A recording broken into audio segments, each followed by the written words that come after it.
राधे राधे दोस्तों। इस समय परम पवित्र वैशाख मास चल रहा है। श्री विष्णु की भक्ति, उपासना, आराधना के लिए सबसे श्रेष्ठ समय है।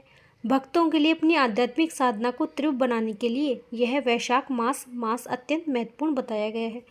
इसकी महिमा का वर्णन हमें स्कंद पुराण, पद्म पुराण, नारद पुराण और गरुड़ पुराण में भी मिलता है।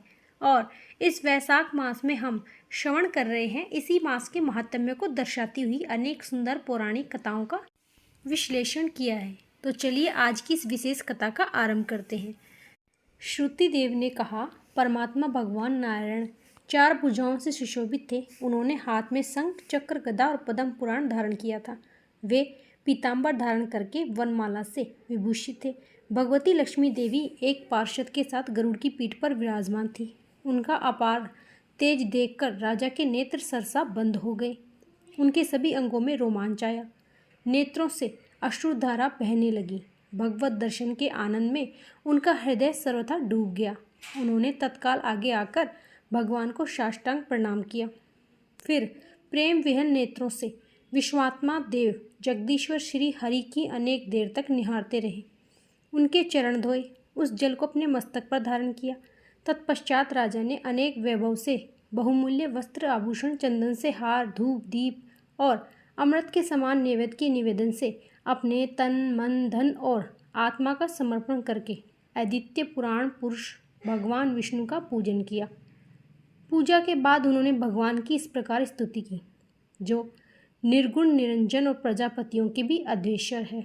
ब्रह्मा आदि संपूर्ण देवता जिनकी वंदना करते हैं, उन पुरुष भगवान श्री हरि को प्रणाम करता हूँ। शरणागतों की पाप राशि का नाश करने वाले आपके चरणाविंदों को परिपक्व योग वाले योगियों ने जो अपने हृदय में धारण किया है, यह उनके लिए बड़े सौभाग्य की बात है।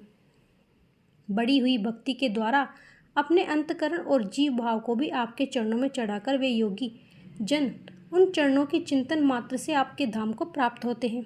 हे साधु पुरुषों पर अनुग्रह करने वाले आप परमात्मा को प्रणाम हैं। हे प्रभु, आपकी माया से मोहित होकर मैं स्त्री और धन रूपी विषयों में ही भटकता रहा हूँ। अनर्थ में ही मेरी अर्थ दृष्टि हो गई थी। हे विष्णु मूर्ति, जब जीव पर आप अनंत शक्ति परमेश्वरी की कृपा होती है, तभी उसे महापुरुषों का संग प्राप्त होता है। तभी आप में मन और बुद्धि का अनुराग होता है। हे प्रभु, मेरा समस्त राज्य मुझसे छिन गया था, वह भी आपका मुझ पर महान अनुग्रह ही था। ऐसा मैं मानता हूँ कि मैं न तो राज्य चाहता हूँ, न पुत्र, न कोष की अभिलाषा रखता हूँ, अपितु मुनियों के द्वारा ध्यान करने योग्य जो आपके आराधनीय चरणाविंद हैं, उन्हीं का नित्य सेवन करना चाहता हूँ।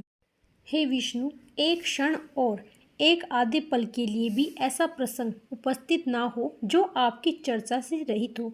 राजा के द्वारा इस प्रकार स्तुति करने पर कमल नयन विष्णु प्रसन्न हुए।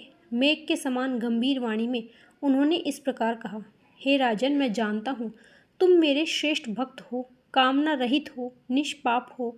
हे नारीश्वर, मुझमें तुम्हारी दृढ़ भक्ति रहे। अंत में तुम मेरा सायुज्य प्राप्त कर लो। तुम्हारे द्वारा किए हुए ही इस स्तोत्र से इस पृथ्वी पर जो लोग भी मेरी स्तुति करेंगे, उनके ऊपर संतुष्ट होकर मैं उन्हें भोग और मोक्ष दोनों प्रदान करूँगा।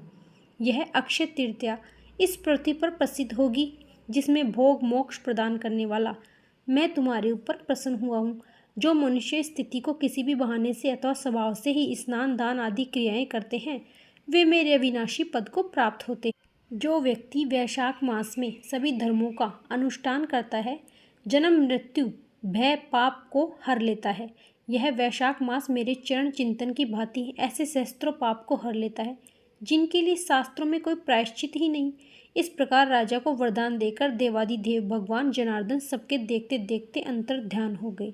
तत्पश्चात राजा पुरु यशा सदैव भगवान में मन लगाए हुए उनकी सेवा में तत्पर रहकर पृथ्वी का पालन करने लगे और जीवन के अंत में उन्होंने चक्रधारी भगवान विष्णु का सायुज्य प्राप्त कर लिया। जो भी मनुष्य इस उत्तम उपज्ञान को सुनता है और सुनाता है, उसके सभी पापों से मुक्त होकर भगवान विष्णु के परम पद को प्राप्त हो जाता है। और यह थी आज की हमारी वैशाख मास का महत्व दर्शाती हुई सुंदर पौराणिक कथा।